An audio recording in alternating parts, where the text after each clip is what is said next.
La situació de l'accés a l'habitatge és molt complicada aquí a Rubí i a més ens trobem amb una administració que s'ha dedicat poc a això.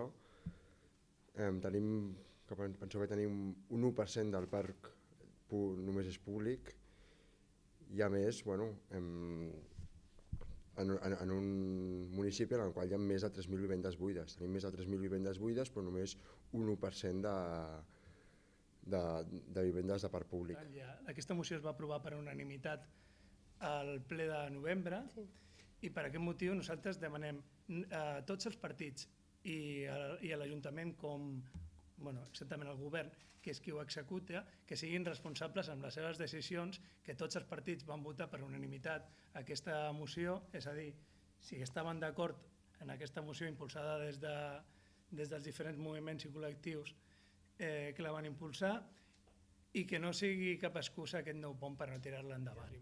Per això nosaltres el que volem és que no s'endarrereixi més això, que es comencin els tràmits per fer totes aquestes modificacions i que suspenguin les llicències un cop iniciades aquestes modificacions, perquè no passi el que va passar amb la moratòria de Barcelona, que els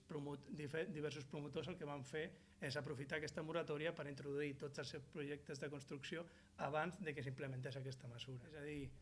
no podem estar esperant indefinidament a que canviï un POM quan part de les modificacions es poden fer a la mateixa normativa de l'Ajuntament, doncs no afecta el POM. Llavors demanem que,